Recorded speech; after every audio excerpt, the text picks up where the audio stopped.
You know, you figure having a twin, especially a synthetic one, would be pretty cool, right? You have an imposter, you have someone who's pretending to be your twin, right? And it's great. You know, you get double the handsome, you get double the dimples. Then I got two dimples, you get four dimples. It sounds like a great thing. But if that imposter ends up doing a lot of bad things and you get framed for it, yeah, you can see how much trouble this book causes for the main character. And that stuff goes on throughout this book. This book makes you feel terrible for the protagonist. You feel really bad for the main character for what goes on. But I would oddly say that I Am Your Evil Twin is actually a better version of what these slappy books, or should I say the good slappy books, try to do. The good slappy books, as many of you may know, always involves a manipulative slappy where he's trying to manipulate the person's life, frame them, get them in trouble, do all this stuff. And obviously it's a dummy doing it, and then the person will get blamed for it. That's kind of the formula to this stuff. But in this one, it involves a potential imposter of yourself, a person who looks exactly like you. You don't know how this person came or where they're from or why they exist or anything. But again, they look identical to you. So when an identical person, an imposter, is doing all this stuff and you get blamed for it, that's a lot more. I feel like that's a better formula than like a dummy doing it and you get blamed for it, right?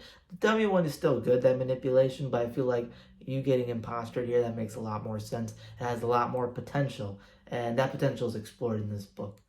So without further ado, let's get into the review of the Series 2000 book, I Am Your Evil Twin. And I gotta say, this is a gem. This is a really good book. I really did enjoy this book a lot. The writing is really good in this one. You resonate with the characters a lot. The concept is really good in terms of, potential imposters having this, twin you may not know about, what's really going on. It incorporates it well into a story. You get a lot of stress, struggle, and stakes that happen with the main character and what he's going through. And by the end of the story, I do have a little bit of a nitpick, a little bit of a complaint about the ending of the story, about trying to do a little bit too much. And there's also some plot conveniences throughout the book that I'll talk about. But overall, this is a really great book. I really love this book. And it also is stand out for having one of the most heartfelt interactions between characters I've read in a Goosebumps book, let alone between siblings. So yeah, to get into a brief plot synopsis of this book so you guys know a little bit about it, we have a main character who I forgot the name of. I'm very sorry. I forgot the name of the main character, but the main character basically is moving into a house with his uncle and his cousin. And basically this is because the mom is single. She doesn't have a lot of money to support and keep going with this. So she's actually going to be going on a trip to, I think, Borneo. I think that's what it is. She's supposed to be going on like a jungle trip or something for her, like, I guess, university. And he has to go live with his uncle for a bit. And as he's living there, basically, he spends time with them. He enjoys the time with his cousin. Him and his cousin are very alike, so he has a lot of fun there. Was it Marty? Is that the name of this kid? Marty? Okay, it's Marty. I think it's Marty. The main character is Marty. I think that's his name. Basically, Marty's spending time with his cousin, spending time with his uncle, and basically he has fun. He goes to his new school because now that he's staying here for a while, he has to go to the new school, and he's basically going to be going with his cousin, which is a good idea. He likes his cousin. They have a lot in common, so going to school with his cousin is really good. But what ends up happening is that one day as he's at school and he's basically in this art exhibit or in this art classroom, he's spending time with his basically like crush, I guess you can say. It's a girl that he really likes. So basically they start kind of flirting with each other, kind of having fun, throwing paint on each other. And then he's kept after class by the art teacher and they have to kind of clean up the mess. So he at one point needs to leave the room. And as soon as he comes back, the room is completely trashed. Every art project is completely destroyed. And his crush is basically screaming and crying and saying, "Get away from me, you lunatic. Get away from me. You're crazy. You're crazy, Marty. Get away from me. I saw what you did. Get away from me." She's freaking out. She's screaming her lungs off, crying, telling him to get away from her. He's saying like, I was away. I don't know what I did. And she's like, no, I saw it. You came in here, you tore this place apart. He's like, what are you talking about? I literally left the bill. I literally left. I have not been anywhere near here. How could I have been here doing all this stuff? She doesn't believe him. She's convinced that he did all this stuff. The art teacher comes in. She immediately snitches. Hey, snitches get stitches, but she does snitch. She immediately snitches and says Marty did it. He gets in trouble for it, has to go talk to the principal. And he realizes that, a lot of this weird behavior is going on that, he's getting blamed for, right?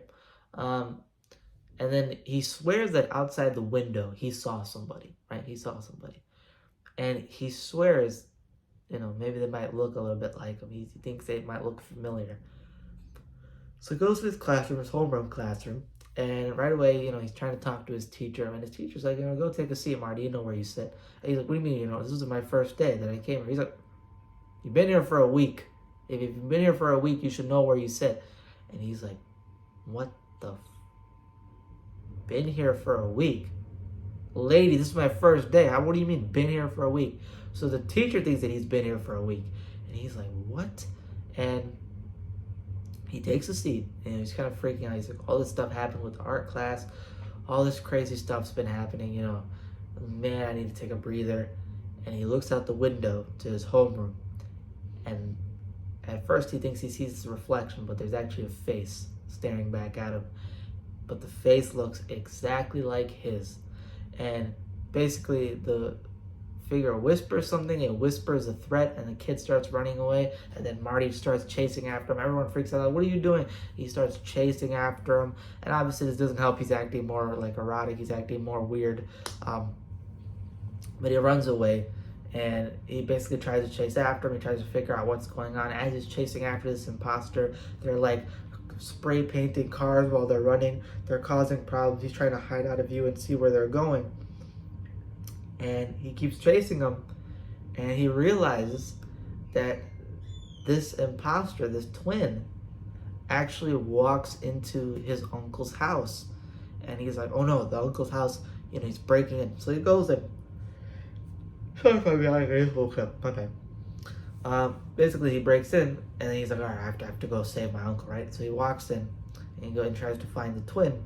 And obviously throughout the story, throughout the beginning of the story, there's this room where his uncle calls his laboratory that his cousin has never been to. His cousin one time sneaked in there when he didn't know and tried to, check it out. But, she quickly got out. And he's also trying to, checked it out, but, the uncle kind of puts him away. And, now, he's in this, house, and this imposter, this twin, basically breaks into it. And now he has to basically find out where they are. He has to figure out, is Uncle Ben home? Is my cousin home? I have to make sure they're safe. And he starts going around the, rooms and stuff, and he can't find them.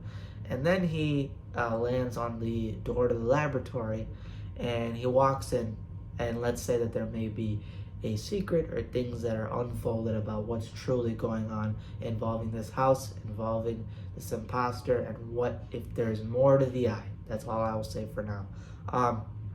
That's basically the setup to the story. Also, the main thing, you also get a little bit of a reveal, which I don't want to talk about. There's a kind of a little bit more minor reveal that happens between two characters, and that also kind of sets up the dynamic between relationships involving the imposter, the character, and also the cousin. So you get that little bit of a setup. How do I feel about this book overall from that little plot synopsis? I really love this book. This book does a really good job in terms of writing, in terms of stakes, in terms of emotion. This book does a lot of good emotion, whether it be the crush screaming her head off at Marty, thinking that he did that stuff. When you hear her screaming her head off and crying, saying, you're insane, get away from me, you're a monster, that to me is really good, because that is what would happen in real life. And with the setup to situation you find out about, you're like, that's a pretty good, well-written scene. You get that sense of tension, the sense of the stakes. That emotional outburst makes you kind of feel bad. It's like startles you too, because it startles Marty, so in turn it should startle the reader. That's how you feel when you read it. You again also have the most heartfelt moment in the book, and also one of the most heartfelt moments throughout all Goosebumps books, which involves that minor reveal, which I was talking about, which is between two characters. You kind of figure out something about them, and once they start talking about it and talking about the reveal, it feels supernatural. It feels super heartfelt. It's not forced. It feels like something you could enjoy in real life. It actually feels like something you might see in a movie, in a good movie. So I was like, you know what? Stein writing that scene was really great. And I'm like, yo, Stein, if you can write scenes like these and you can write books like Ghost Next Door, you should start tackling emotion more in your books. He doesn't do it, but I wish he did.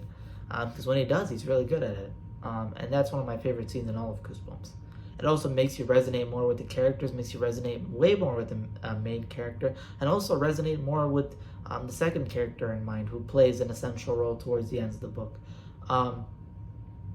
The plot involving what's the big reveal in the story, the big reveal as to what's going on, that's pretty interesting. I think it's tackled in a pretty good way. It has pretty good rules established to it. It has a pretty good setup. And obviously the whole study thing involving it is pretty interesting.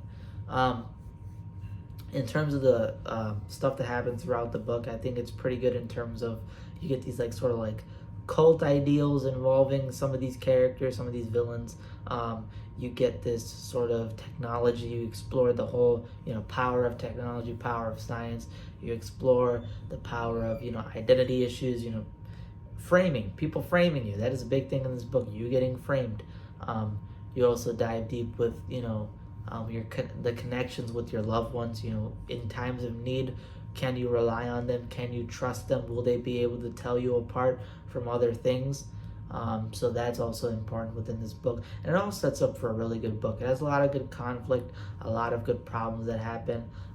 The ending of the book, towards the end, where what sort of happens initially, like you're like, all right, that's pretty good. But then the twist ending at the very end of the book is sort of eh.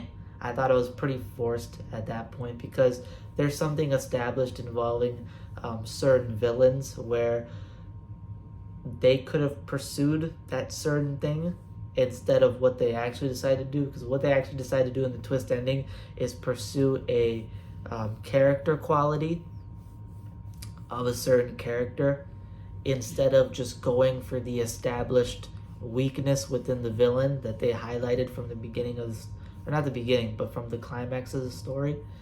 That would have been way more effective to pursue. Now, granted, they still could have faked. We don't know where Stein could have went with it, but I personally would have much more rather gone within exploiting the weakness within a villain than relying on a character trait of somebody that I know and potentially messing it up, right?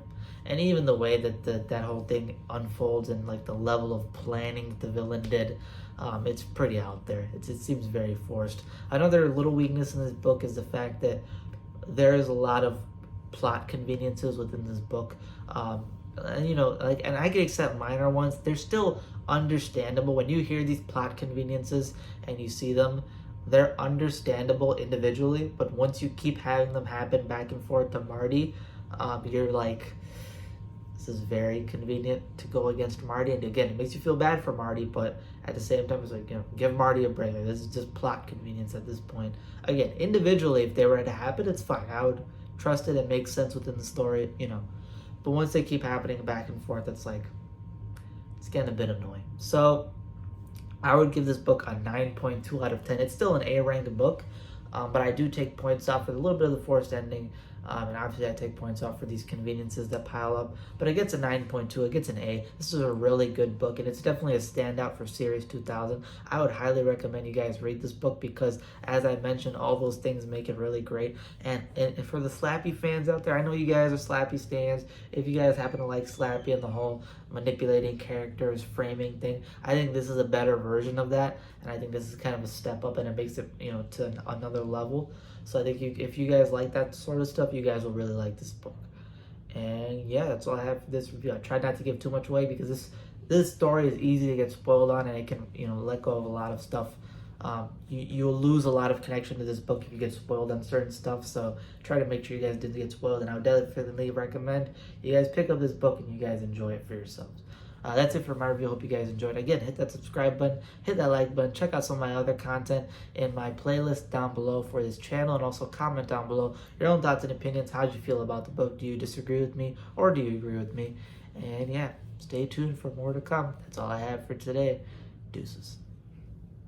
man, you gotta feel bad for the main character. I mean, listen, man, that decision that the certain character does at the end of the book, I got so pissed. I was like, yo, if if I found out that she, that person did that thing, that specific thing, I'd be like, yo, you know what? I will become the imposter now. I'm just gonna start doing evil stuff because you know what? At this point, it's justified. All right, who's gonna stop me? Probably the cops. But I'll have like at least a solid 10 minutes of shenanigans.